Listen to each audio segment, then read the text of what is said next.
میخوایم با هم دیگه این ماهیای تق‌تقی بامزه رو ببافیم.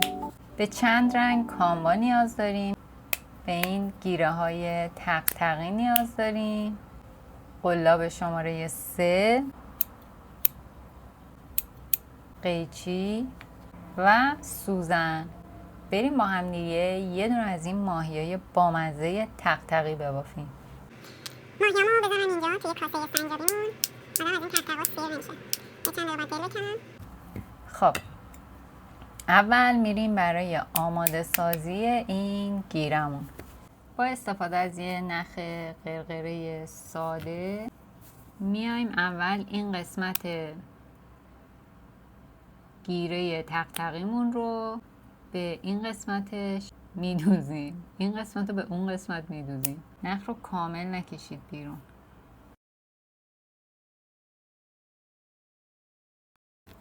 خب اضافه نخمون رو میچینیم. خب من کارم رو با نخ آبی شروع میکنم. طبق معمول کارمون رو با یه حلقه جادویی شروع میکنیم.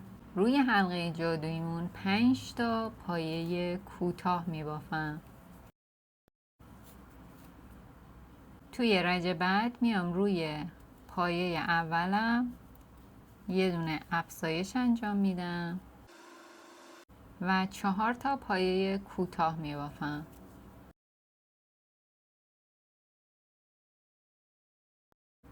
توی رج بعد من میام پایه اول رو افزایش انجام میدم و 2 تا پایه کوتاه ساده میبافم.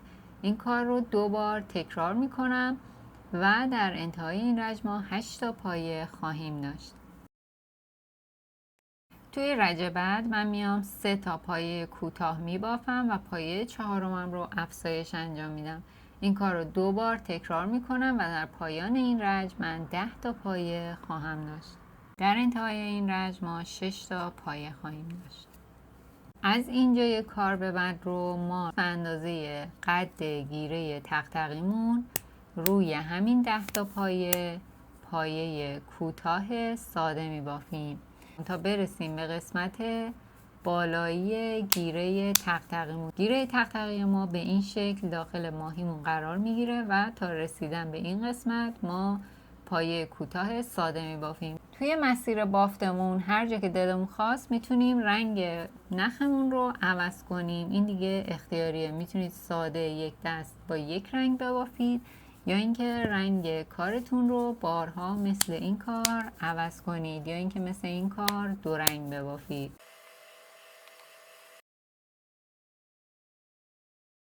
یه نکته هم راجع به چشمش بگم. اگه میخواید مثل این چشمش رو زبدر بذارید بهتره که تو این قسمت بدوزیدش، خیلی راحت تره، ولی من میخوام برای این چشم بچسبونم. پس بنابراین یه تق تق بکنم و برم سراغ ادامه بافت. رنگ کاموام رو عوض کردم و همون جوری به ساده بافیم ادامه میدم.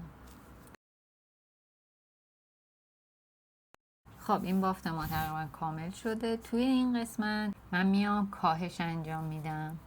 3 تا پایه کوتاه میبافم و پایه 4م رو کاهش انجام میدم. این کار رو 2 بار تکرار میکنم و در پایان کار ما 8 تا پایه خواهیم داشت. بیچاره چقدر میچرخه.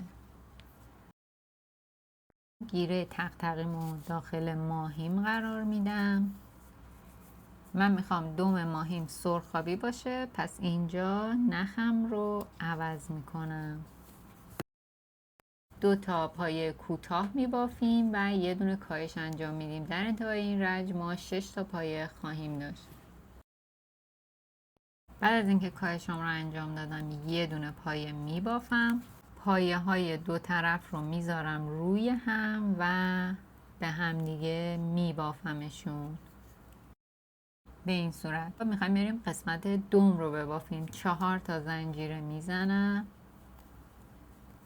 از زنجیره دوم شروع میکنم به بافت و یه دونه پایه کوتاه میبافم، یه دونه پایه متوسط میبافم یا هاف دبل کروشه و یه دونه پایه خوابیده میزنم. اینجا این پایم رو با یه پایه خوابیده به قسمت وسط بافتم وصل میکنم. دوباره میام 4 تا زنجیره میزنم. از زنجیره دوم شروع میکنم، یه دونه پایه کوتاه میبافم، یه دونه پایه متوسط و یه دونه پایه خوابیده.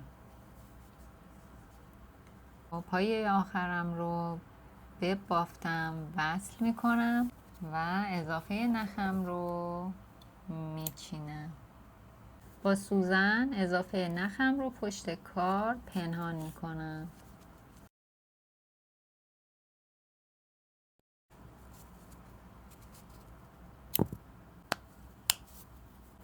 شما اگه دوست داشتید میتونید با استفاده از نخ مشکی و کوک زدن چش زبدری براش بدوزید. من برای این کار میخوام از چشم متحرک خیلی کوچیک استفاده کنم.